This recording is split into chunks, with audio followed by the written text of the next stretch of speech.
Hi, it's Preston here at Docs. I'm here to share with you alternate fingerings on the saxophone and to help with your dexterity and technicality. Let's get into it.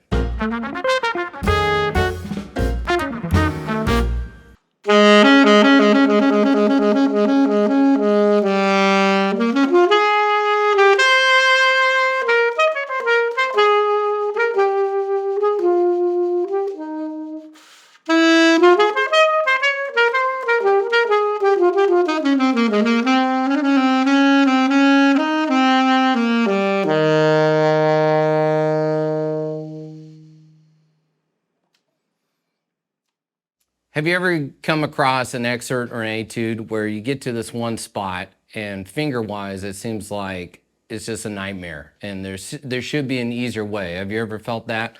I know I have.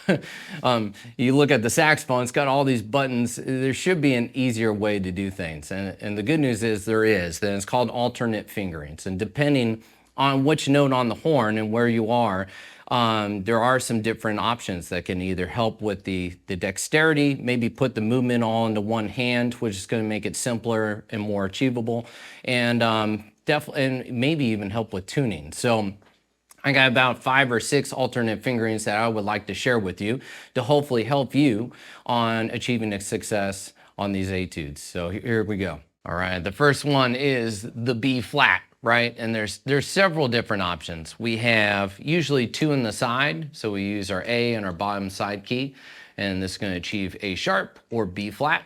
We have what's called the bis key, or also called the button. So that's the small key that's right under my index finger, and I'm going to use my index finger to go ahead and push them both at the same time, and that's going to achieve the same note, A sharp or B flat.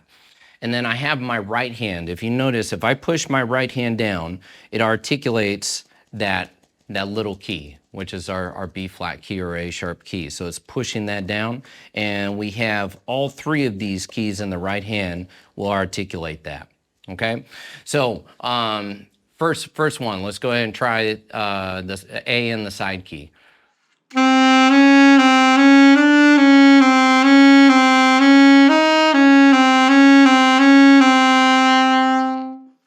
So I use this one primarily for chromatic usage. If I'm going B to B flat or A sharp, B, then I'm going to be using my side key. It gives me a lot of dexterity as far as speed goes.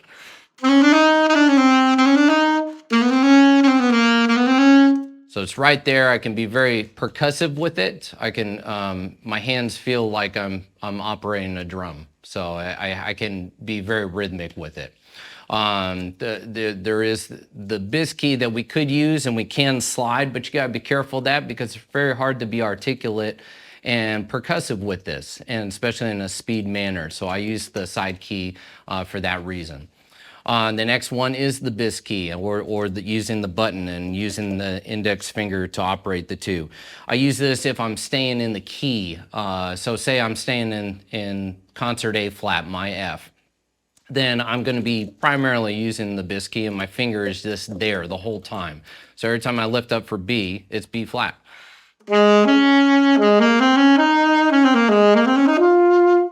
So it's almost like playing the C scale, right? But then I play on start an F, and I just move the bis key, and I can do almost the same pattern.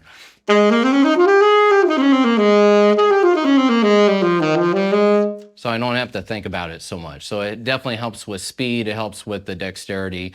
And if I did the side key, then I'm doing lifting up for C, and that would kind of get in the way as far as tempo goes. So, but don't throw away your side key. There's reasons to use that. And also too, you might want to check the tuning. Sometimes tuning, one might lean the other way a little bit, and you might want to use that, say if you're trying to tune a certain instrument. So there's different reasons. It's not just for dexterity. There's different reasons to choose which fingering. The next one is the 1-1. I use this mostly if I'm going between F and B flat very quickly, or in a tremolo setting. So Instead of picking up both hands and coordinating both hands, it puts the movement into one hand so I can be more accurate.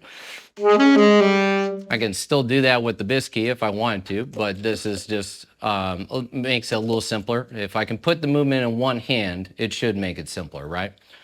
I can also do it with F sharp. So I can use my second finger. It's going to operate and use it the same way. And I can also use, I don't use the third key very much, but it is there if you ever need it. So say I was going, say, D to B flat.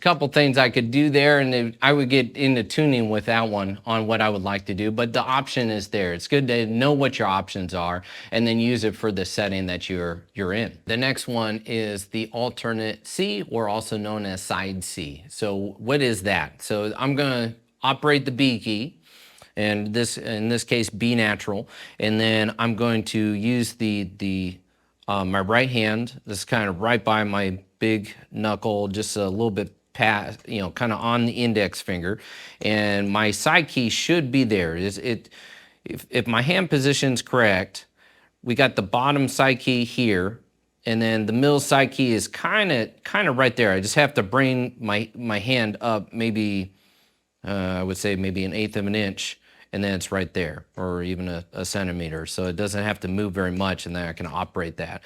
I can use my index finger. If I'm doing the trill, then my finger can leave the pearl, but I want to try to keep my fingers to the pearls as best as I can and use this part of my hand. So it sounds like this.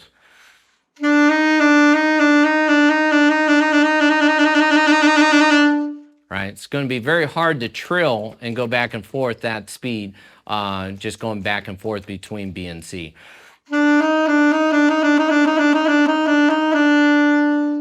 So I can only get to a certain speed before it's going to lose the cleanliness, right? Or if I'm doing, say a riff, say this.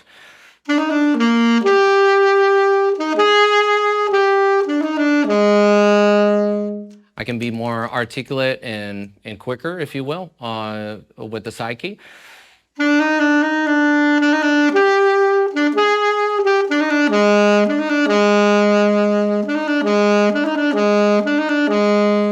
Also, it is a little cleaner because I'm not, if you think about B to C, you're needing to flip to this key here without moving this mechanism here. This is really your C key. So if I'm going B to C, I need to keep that still. And that's hard to do, right? So I'm doing a pretty decent job at it. But here, there's no chance of it not moving, right? So this just makes it cleaner. So it's a great option to do. Also, you can use it for bis key. So if I'm doing B flat to C,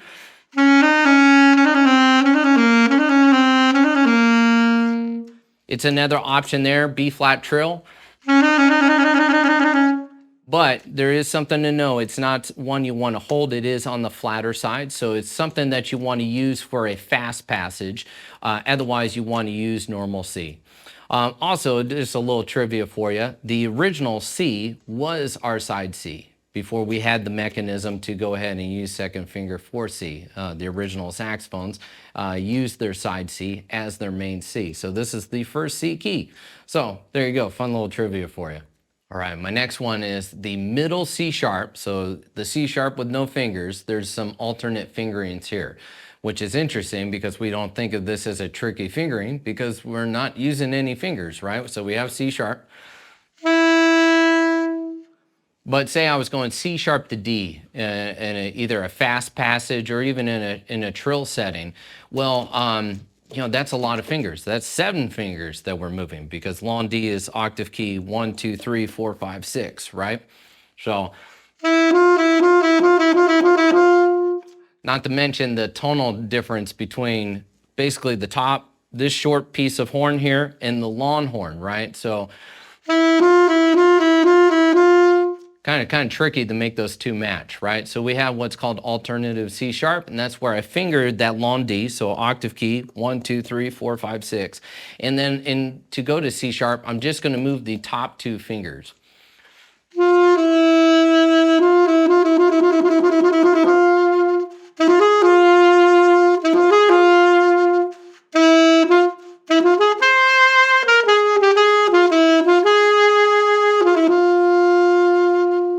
So it gives me that option. Also, it's not as clanky. You don't hear all the horn clanky action going on, that type of thing. So it has many purposes. Also, there's some tuning purposes as well. It's a little higher in pitch, so it might help with, say you're playing the leading tone or the seventh scale degree of the key of D, so which that needs to be a little higher. So you have that option. So it's supposed to be more of an in tune leading tone to that. So yeah. It's a great one to use. It's not talked about enough. So many people try to do this, and there's an easier way. So definitely use that one. It's one to get used to too. It's a little awkward as far as your brain wants to do this D, and then it wants to move all these fingers for C sharp. So it's right there, just two fingers. It's great. Another one is the tuning of C sharp. Sometimes C sharp can be on the flatter side of the horn, which is okay. It's natural if it is on slightly on the flat side. That'll put if you tune the, say, your F sharp and your middle D exactly in tune, and your C sharp is going to be very flat. So you want to make sure that those are sharp notes. They're meant to be sharp. So those we kind of bring down, and we learn how to bring down. And also our middle C sharp, we want close and be able to bring it up. But sometimes we play with instruments. Like I remember this one case personally. I was working, playing in an orchestra, a concert band, and there was an oboist that I had to solo with, do a solo with, and we got to hold my C sharp, concert E, and I was much lower, so I had to figure out how to bring that pitch up. So we also have what's called venting as well. So we can vent, and I kind of think of these as alternate fingerings as well. So they're the same note, but they're helping me with pitch. So I can add my middle side key to C sharp. It doesn't even have to be all the way down. I can kind of use that as a tuning mechanism and bring it up to various degrees. I can even add my both side keys if I really need to, and bring the pitch up even more.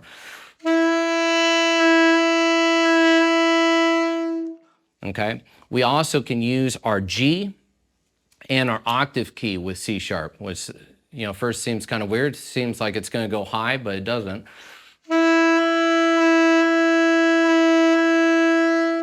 That brings the pitch up even more.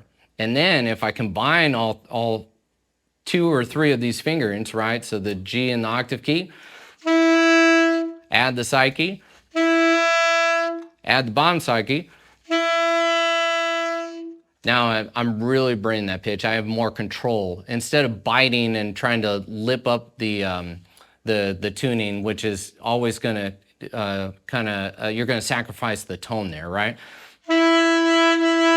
Right, you're going to change the timbre. It's better to do it with the keys if you have that option. So it's a great option to use. I use it all the time. So there you go, C sharp. The next fingering I have is an alternate fingering for middle D. So middle D is the octave key, 1, 2, 3, 4, 5, 6, right? It's our long, sometimes also referred to as long D.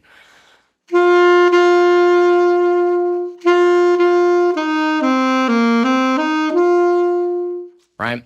So in order for us to go from C to D, one if I was to trill this, kind of awkward, right? Because you're moving, what, six fingers at the same time, right? So that's very awkward to do. And if I was playing a fast passage, so say like,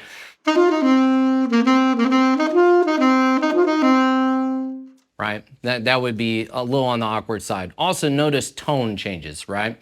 So if I'm on middle C, I'm in the short part of the horn, versus the long D, I'm in the long part of the horn.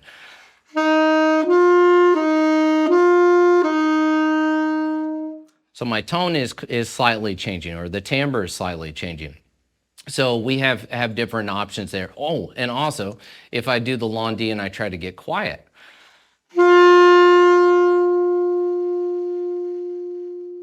sometimes it gets kind of fuzzy, it gets kind of pipey sounding a little bit. So versus if I do middle C,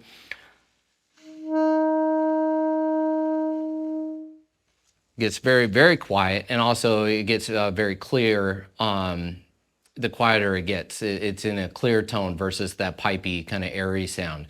So what's an alternative for D and that we could use that? It's called using my side D. And with C, I have C pressed down, and then I'm going to use my index finger to articulate the middle palm key, and this is going to, at the same time with the C, and this is going to play a D for me. So I use this for, say, that fast passage. So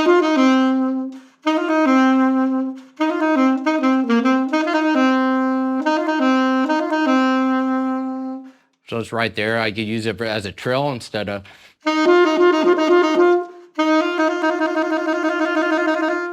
Right, I'm gonna get a lot faster articulation there between C and D.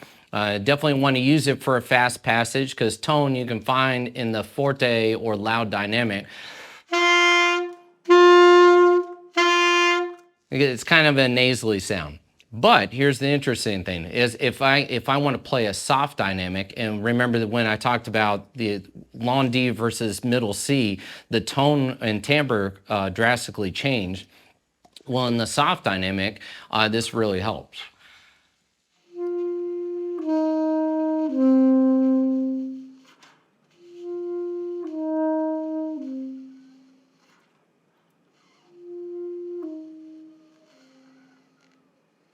Right, so if I'm doing, say, like a solo concerto for saxophone, it's just me and piano, there are occasions where we have to be probably softer than we've ever played, and this alternate option is definitely a plus, and we use that to keep the tone and the timbre the same with the register that we're moving to. So, and then if you were playing in the higher end and moving up, then you might want to switch to that middle D or the long D. So it gives us options and gives us things to think about compared to tuning and our tone. All right, the next one is the alternative G sharp.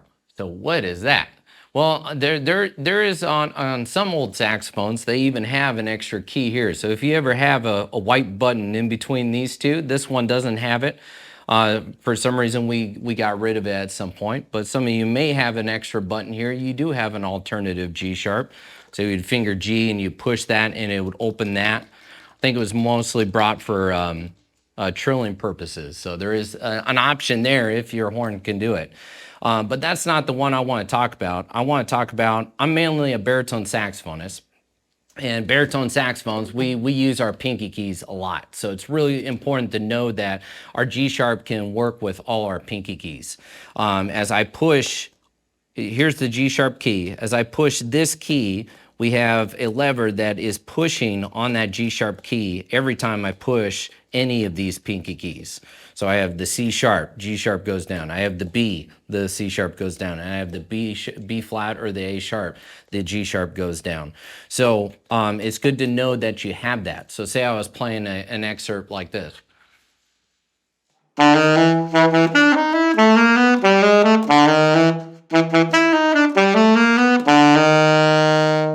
So did you notice there? I'm going E, F sharp, G, G sharp, I think. Instead of using the G sharp, my next note after G sharp is low B. So then I would do this really awkward slide. I can do it, but it's awkward and it might hurt a little bit depending on how your horn's set up. So I can use that B key and operate the G sharp, and then to go to low B, I'm just throwing the right hand down. So it's right there.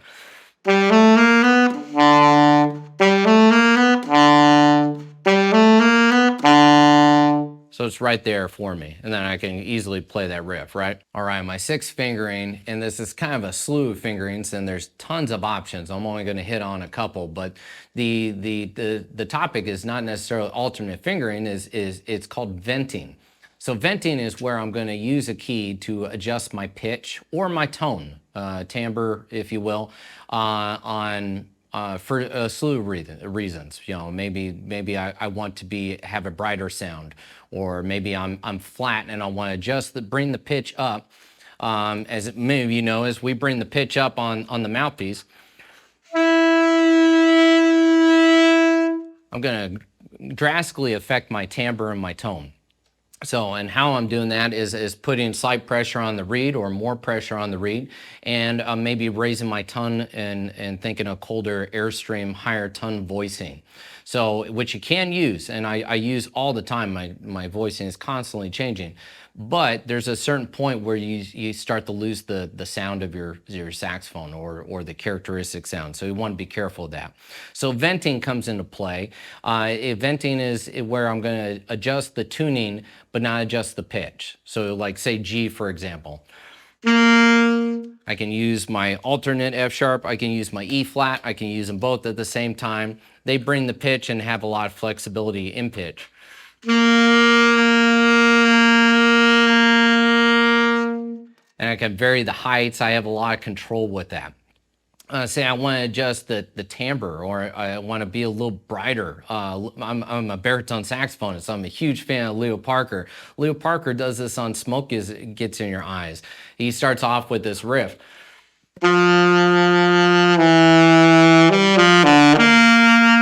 He has a very open, robust sound, and it baffled me for years until I tried opening up my C sharp with the D, and then I noticed that he's going low D to C sharp, and then he's going sliding down to B, and he's keeping that C sharp open the whole time. So he's venting, I think, for more of a tonal aspect rather than a tuning aspect. He's a little on the brighter side, maybe a little sharper, but I think he's wanting that edge out of it. And it's just beautiful. It adds a lot of character. The last one is in this middle part of the horn, right? B can sometimes be on the flatter side. C can be flatter. The C sharp can be flatter. And I have these wonderful side keys here that are not only for notes, they're also used to open up and vent as well. So B, I can use the bottom key. C, I can use the bottom key. And C sharp, I can actually use both of them, and both at the same time if I need to. So C sharp. That's the middle side key, bottom side key. Just a little bit. I use both at the same time. So that's where I'm pushing and articulating both there.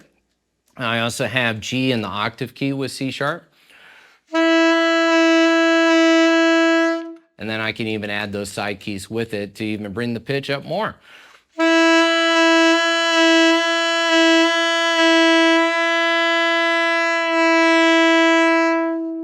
So it gives you a slew of options, a lot of control over your saxophone, and it's kind of like being a trombone player. You have the tuning in your fingertips, so it's a really useful system. Thank you for checking this out. Don't forget to like and subscribe, and keep checking us out here at Docs UK. Thank you.